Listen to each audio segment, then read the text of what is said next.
คือเห็นรถหุ่นใดเข้ามารถหุ่นใดมาส่งหยังน้องน้มาส่งเรียนบกำส่งดินบล็อกบ่แม่ไม่ใช่ดินบล็อกไม่ใช่เรียนบกเขาไปส่งอยู่บัสกี้เขาคิดว่าเฮือนค่อยบ่อ๋อเสียงสั่นให้แต่ว่าไปส่งเฮือนไผบัดไปเฮือนนั้นน้องน้อย อ๋อเฮือนน้องน้อย โดยแต่ว่าเขามาเฮือนเจ้าโดยเขาอยากเอาลงเริ่มกี้นี่ครับว่าอย่าก่อนเด้อค่อยสิโทรหาบ่ถามทีมงานก่อนเป็นได้ทั้งเรื่องราวของน้ำเฮายังบ่ได้สัมพันธ์ต่อบ่ยังบ่มี อุปกรณ์ได้สโคปและสโคปสเคปนะมีอยู่แล้วบ่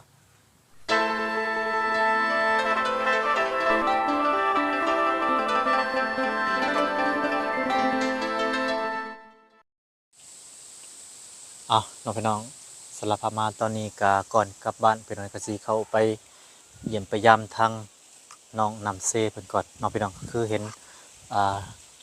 รถฮุนไดน้องพี่น้องไปจอดเฮือนเพิ่นก็บ่ฮู้ว่าเพิ่นเอาหยังมาเนาะบ่นั้นก็สิไปสอบถามเพิ่นพี่น้องว่าเพิ่นซื้อเครื่องอุปกรณ์ห้องน้ำบ่หรือว่าจังใดพี่น้องเนาะกับทักทายสบายดีเด้อพ่อแม่พี่น้อง FC กันเบิดสุขุสุขคนเนาะพี่น้องบ่ว่าสิอยู่ไกลอยู่ไกลวันนี้ก็มาพบกับบ่าวน้อยเสียงรายคือเก่าคือเดิมพี่น้องเนาะต่อพี่น้องก็ช่วงนี้ก็ฤดูร้อนแต่ก็เป็นลมอยู่พี่น้องเนาะร้อนใส่สงกรานต์หั่นแหละพี่น้องเนาะ ตอนก็เป็นเวลาอยู่3 โมงครึ่งพี่น้องเนาะก็บ่ร้อนบ่หนาวอากาศก็เย็นพอดีอยู่พี่น้องเนาะไปซะพี่น้องบ่ว่าอะไรอยู่ห่างเดียวเฮาเข้าไปหาทางน้องนำเซกันเลยพี่น้องเนาะไปต่อสบายดียามเอาเย็นทั้งเอาทั้งเย็นบ้านพี่น้องเนาะ ช่วงแรงก็มีลมอยู่พี่น้องมันร้อนใส่สงกรานต์เนาะน้องนำเนาะ ไปลินไซสงกรานต์เนี่ย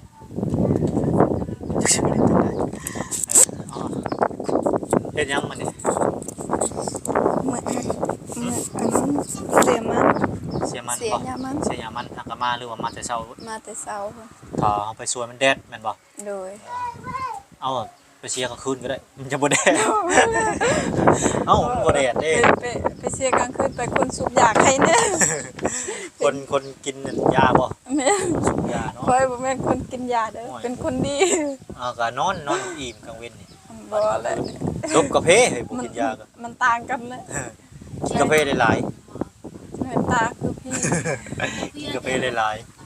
ๆคือเห็นรถหุ่นใดเข้ามารถหุ่นใดมาส่งหยังน้องน้ำมาส่งเรียนบก ส่งดินบล็อกบ่ แม่ ไม่ใช่ดินบล็อกไม่ใช่ เรียนบกเขาไปส่งอยู่บัสกี้เขาคิดว่าเฮือนค่อยบ่เสียงสั่นให้ แต่ว่าไปส่งเฮือนไผบัด ไปเฮือนนั้นน้องน้อย อ๋อเฮือนน้องน้อย โดย แต่ว่าเขามาเฮือนเจ้า โดย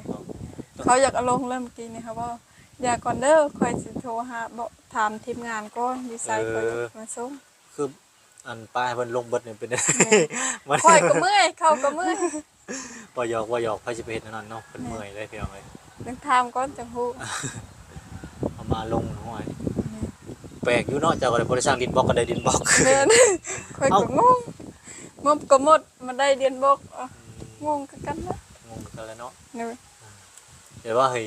มาแบบอันลงเลยไปว่านะแบบว่าเจ้าก็บ่ฮู้แต่ว่าเจ้าก็สันนิษฐานสังเกตเนาะ โดย สั่งต้นได้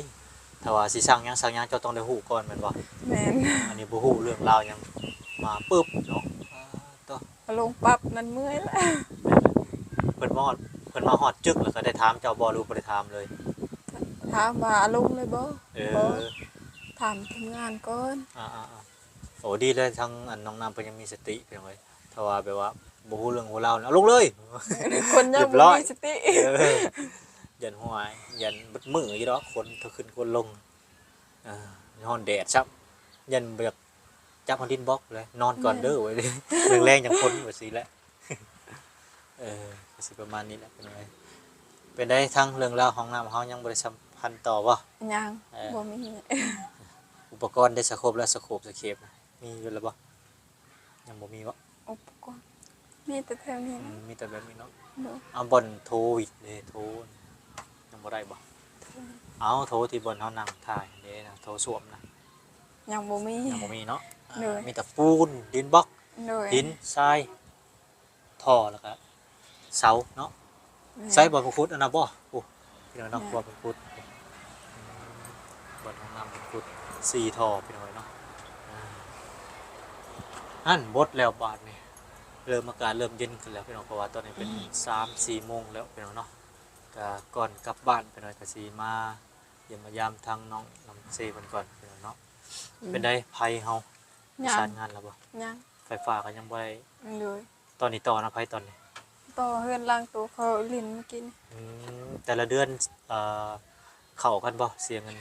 หรือว่า ยังบ่ทันเสียซ้ำ ยังบ่ฮอดเดือนบ่ โดย ยังบ่ครบเดือนซั่นเนาะตะกี้เจ้าต่ออยู่ใส่สายไฟยังบ่ได้ต่อบ่ช่วง ได้ นั้น ต่อ อ๋อมีแต่แพงน้อยๆนะเนาะ เฮาต่อเฮาเขานั้นตอนเขาอยากกบใหม่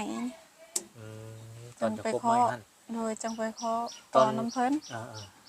ตอนเจ้าอยู่เฮือนซีหาบ่มีเนาะไฟฟ้า บ่มี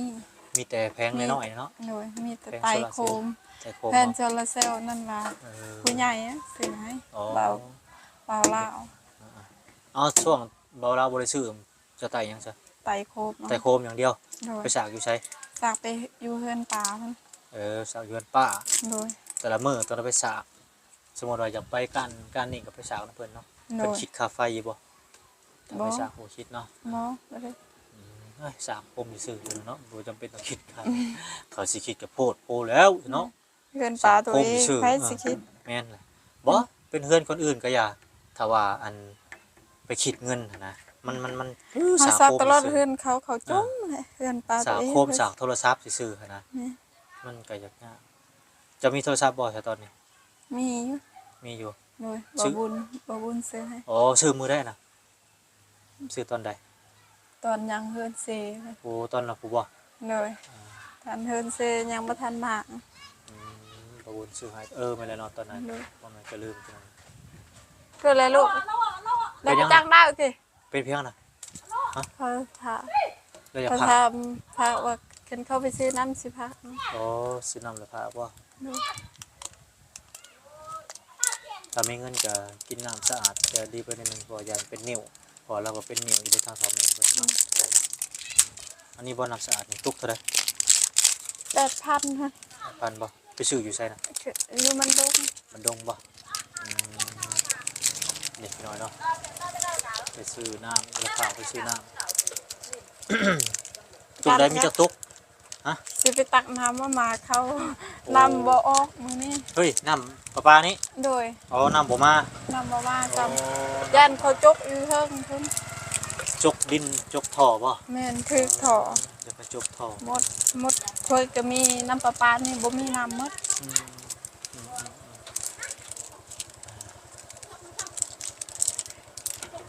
ก็ลงไปหาทางเสาเพชรเพิ่นเมื่อกี้นี่เสาเพชรกับเจ้าเป็นพี่น้องกันบ่ โดย เป็นพี่น้องทางแม่หรือทางพ่อ ทั้งพ่อ ทางพ่อ โดย อ๋อก็มี FC เพิ่นก็ว่าทั้งอันเสาเพชรน่ะได้มาซอยเวียกเจ้าอยู่บ่เพิ่นถามประมาณมาผูกแขนผูกคอต่อแขนอยู่บ่นะ เพิ่นมากัน มากันเนาะ มาปูแคนซื้อๆคอยบอกแต่มื้อนั้น แต่เพิ่นบ่ได้ไปสองเทื่อคอยไปเฮือนเราบ่เห็นคอยพากบอกนํแม่เพิ่นแหน่แม่คนนี้ไปบอก เพิ่นไปใช้ไปเวียกบ่ไปจ้างรับจ้างบ่หรือว่าจังได๋ บ่ฮู้คือกัน เพิ่นบ่อยู่เฮือนเบิ่งนั้นเนาะ โดย แต่ว่าเพิ่นก็มาเนาะมาร่วมงาน โดย อยู่เพิ่นก็ผูกคอต่อแขนนํอยู่ เมื่ออันนั้นคอยขึ้นนั้นเพิ่นมาคือกัน เห็นอยู่บ่น้อยก็ได้เนาะเพิ่นก็มาร่วมงานพี่น้อง แต่ว่าบ่ได้ถ่ายตอนผูกแขนพี่น้องก็ยังดีพี่น้องที่บางคนก็เว้าแต่บ่มาเนาะ ก็ยังใครกว่าบ่มาสะดีกว่าบ่มาพี่น้องต่อฮ้อนเขาก็เลยจะว่าเหย้าแดดเพื่อผู้แหละเพื่อสิฮอดผู้แหละบัดนี้สิเข้าไปบ้านหยังเกาะบ้านห้วยยึงเคยเข้าบ่เคยไปบ่เคยเข้า เคย ในสวนครัวเด้บนสวนครัวเข้าไปทางในบ้านห้วยยึงยามฝนนี่เข้าไปบ่ได้เลยนะพลาดเตอเลยมันสั้นแฮงอยู่เลย โดย สั้นขนาดยามแรงยังยากรถไฟยามฝนนี่มีแต่รถไทยเท่านั้นเลย โดย รถไทย4x4 รถใหญ่เอาก็ได้4x4 กับโฟวินนั่นแหละโฟวินก็ยังยากเลยบึ้นคะแนนเมื่อนี้พ่อแม่บ่ได้ไปใช้บ่มื้อนี้ แต่เสียแต่อันนั้นหยาแต่เช้า ไปนำกันเป็นคนเลยบ่ โดย อืมตอนแรกนี่บ่ได้ไปนะ ได้ไป อืม เฮ็ดแต่ตอนเช้า ฮู้บ่จะกอดดินบล็อกนี่โอ้ ลืมแล้ว ลืมแล้ว แม่น คือว่าได้ยินว่า22นี่แหละบ่ 2บ่ นั่นแหละเดาเข้าๆอยู่ซื่อ แค่นเบิ่งคลิปฮู้ขึ้นเบิ่ง บัดยามฝนนี่มันบ่พระบ่น้องน้ำ บ่ ทางในมันมีกันอยู่บ่ บ่มี ฝนพระนี่เปียกบ่จะเข้า ลมไม่ได้แห้ง โอ้ว่าบ่ได้เด้ยามฝนตกพระเขาได้เปียกได้เขาจะออกงอกเกิดอยู่นะมันโทษเถอะเดี๋ยวเอิ้นเกี่ยวเอาอยู่ดอก เกี่ยวเกาะเอาอยู่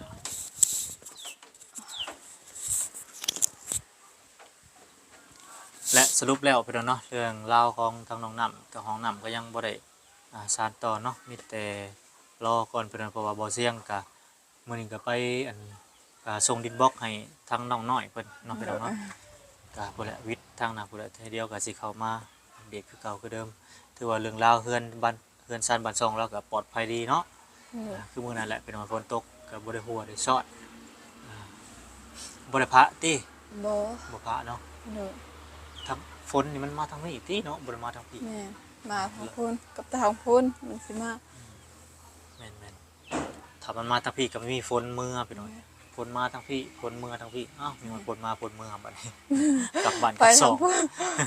ลมไปอยู่พูนไปอยู่ลุ่มไปอยู่พูนมันขึ้นสิแดนเวียดพูน ไปตกอยู่เวียด แม่ วิทย์ยามหาเงินจะน้อยผู้แลเนาะน้องน้ำปกติจะไปรับจ้างหยังซะถนัด ไปรับจ้างมันก็สิฮอดจะน้อยไปนำเขา นำเข้า โดย เพิ่นไล่แบบใดนะ เขาหลายเป็นแสน มือเท่าใด มือละแสน มือละแสนกีบเนาะ โดย มีเพิ่นมีหมูอยู่บ่หรือว่าอยากเฮ็ดตามใจเพิ่นเฮ็ด เฮ็ดมุงนะ แบบฮอดยามมันจังเลิกบ่หรือว่าเฮ็ดจนเท่าค่ำเลยหรือว่าจังได แค่นหมดจึงเมื่อไว้แค่นบ่หมด เฮ้ย ขอ เฮ็ดจนแล้ว แม่บ่ขอเฮ็ดแค่นแล้วนั่นเป็นนั้นแค่นบ่แล้วมื้ออื่นไปต่ออีกไปต่อเขาจ้างใหม่อีกแค่นบ่หมดประมาณ4 โมงเขาเลิก4 อย่า โม ว่าง แบบ 5 โมง 4 โมง 5 โมงคืนมา โดย กลับบ้านเนาะ โดย ถ้าแม่นอยู่ แค่นไว้เฮาซักให้นั่นซักอีกอย่างเฮาปลูกไว้นั่นก็ได้มื้อไว้คือกัน แต่เขาไล่หมด เพิ่นมีกำหนด มื้อละแสน บ่ โดย อย่าว่าเอาไปเป็นตาเป็นสอบสมมุติว่ามื้อนี้เอาไปสองสอบหรือสอบหนึงถ้าเบิดผู้บ่จังสิเซาหรือว่าฮอดหมู่ฮอดเวลาแล้วจังกลับ หมดเวลาจังกั อ๋ น อได้อยู่ เนาะ แต่ว่าบางคนกับพี่น้องก็ซอยกันถ้าว่าบ่แม่นพี่น้องนี่แบบแล้วแต่เพิ่นตกลงกันบางคนก็ขอบางคนก็ขอบ่ได้เพราะว่าฮอดโมงฮอดยามก็เลยต้องได้เลิกถ้าเฮ็ดต่อไปมันเป็น OT เด้บัดนี้ เออ คือเมืองไทยเนี่ยเพิ่นบ่ให้เด้ฮอดโมงก็แม่นได้กลับรถตามโมงตามเวลาบ่กินเปรียบกันเพิ่นสิว่าจังซี่แหละเข่งได้เพิ่นอยู่ประเทศไทยเพิ่นแต่เมืองลาวเฮาขอกันได้ คือว่านี่แหละเป็นเขตใกล้เรือนเคียงแถวนี้ชนบทเฮาก็ขอกันได้ขอแห้งกันได้เนาะ แม่ เดี๋ยวไปช่วยแห้งกันว่าซั่นซะเนาะสาทางนาบ่าวก็สิกลับก่อนบัดนี้ทางอ้ายก็สิ โดย พู้นแหละ เป็นทางปลอดภัยเด้อ โดยขอบใจมื้อหน้ามื้อในพู้นแหละเดี๋ยวขึ้นมาหลังสงกรานต์พู้นแหละน้องน้ำเลยถ้าทีมงานมาก็คือสิประสานงานทางอันนี้แหละเนาะ โดย ถ้าว่าทางบ่เสียงเพิ่นบ่กลับก็คือสิทางเพิ่นก็ประสานงานท่าทางนี้ต่อพี่น้องเนาะทางห้องน้ำเพิ่นนั่นแหละพี่น้องเนาะไปสากลับก็เด้อสนามเด้อไปสบายดีโดย